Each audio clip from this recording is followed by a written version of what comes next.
Cambodia. A country that exists almost entirely within the Mekong Basin. Like the veins of a leaf, its tributaries funnel water in from all directions, connecting every inch of land to the life-giving river.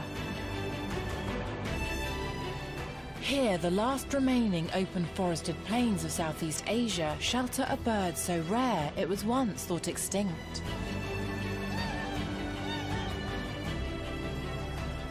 And in a dense mosaic of jungle, little-known primates impress as they jump across the canopy. Seasonal habitats are formed from the river's waters, and the banks of the river itself provide an important refuge. As the Mekong story continues to unfold, it enters a region where it leaves no landscape untouched.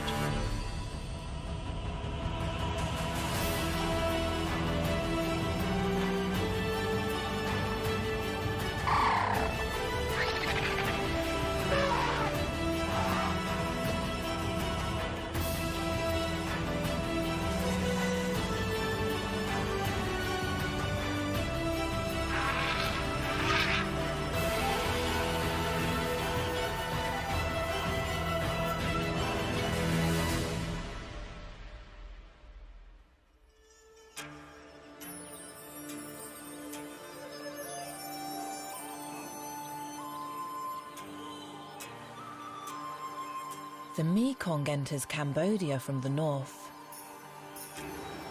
where the coursing waters flow across a series of stunning waterfalls located on the Cambodian-Lao border. As the river cascades down, it twists and turns over huge boulders, continuing its journey to the South China Sea. These falls are the widest in the world and have a drop of only a few meters, but their volume and power are massive. Here, the Mekong broadens out by up to 10 kilometers in the wet season, but its reach stretches far beyond. 86% of Cambodia lies within the Mekong's basin, which means that every habitat is influenced by the mighty river as it flows through the country towards Vietnam.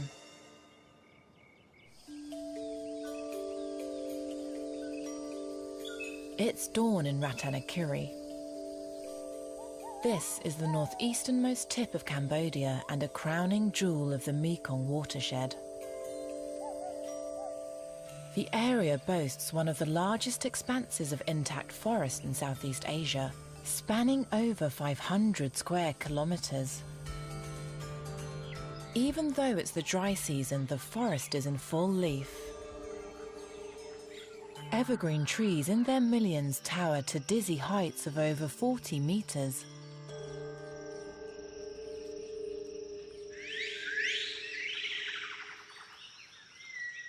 A distinctive chorus echoes across the lush canopy. It belongs to one of Cambodia's most recognizable primates. The northern yellow-cheeked gibbon. It's believed that gibbons share the same vocal structure as humans, indicating that we have simply learned to use our voices in a more complex way. Individuals can be recognized by their distinct melodies, which they use to mark the boundaries of their territory. But there's one boundary they'll never cross: the Mekong River. The Mekong acts as a geographical barrier. Animals on either side have evolved to be different enough from each other to be now classified as their own species. The northern yellow-cheeked gibbon has only recently been given that status. It's easy to see why these apes got their names. This young male has a lot on his mind. He recently lost his father to poaching. Gibbons live in small family groups, mother, father, and their children. As the eldest son, at around 6 years old, he is now the alpha male of his family unit and still finding his feet. He joins his widowed mother, who's much lighter in colour. The sudden death of her partner is a big loss. Bonded gibbon pairs remain together for many years, and this female will have invested all of her energy and attention on her mate and their offspring.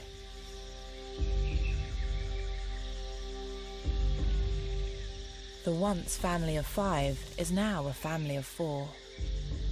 The eldest son has 2 younger siblings, one black aged 2 and a brown baby aged just 3.5 months. 500 gibbon families call Ratanakiri home. With such a dense population of animals in one region, competition for food is fierce. They must defend their borders from neighbouring families. The eldest son has big shoes to fill. He can't fully replace his father, but he'll need to help his mother take care of the youngsters until he starts a family of his own. Ratanakiri is home to the largest population of northern yellow-cheeked gibbons in the world. It sits at the westernmost tip of their range. Tributaries here flow into the Mekong River as it travels 480 kilometers south through Cambodia before crossing into Vietnam.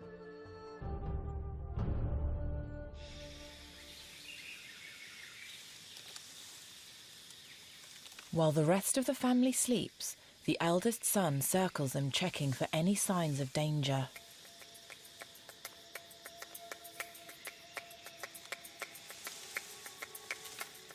He moves through the canopy using the gibbon's preferred mode of transport: brachiation or swinging.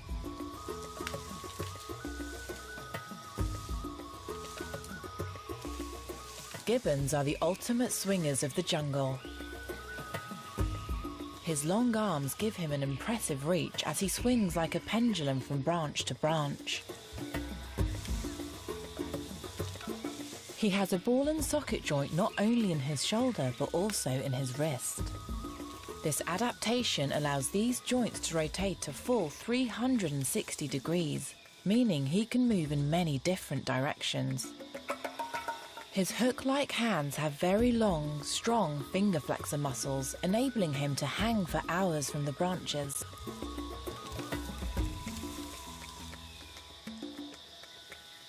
Confident there's no imminent danger, he heads back to his family and they begin to eat breakfast in a most unusual way.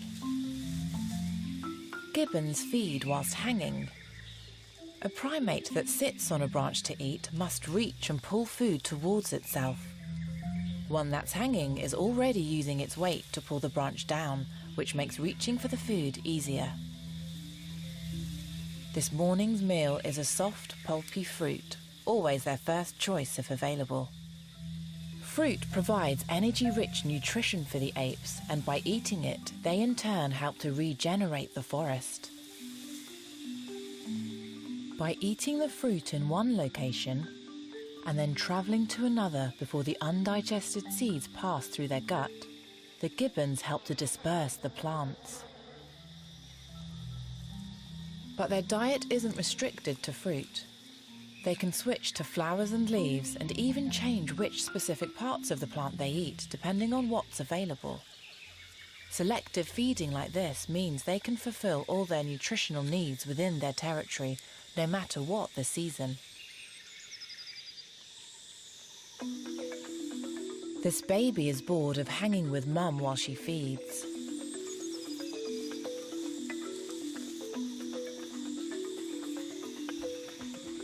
His sibling offers a welcome diversion.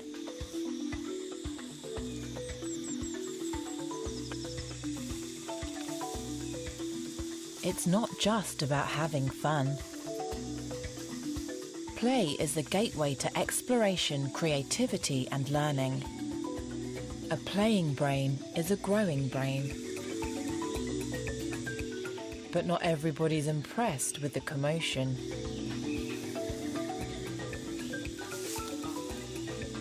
Their big brother is too preoccupied with his new responsibilities to join in the fun.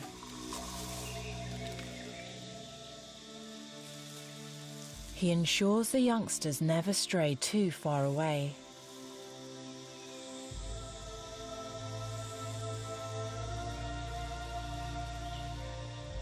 Poachers patrol these parts. So the shroud of the canopy is essential to the family's survival.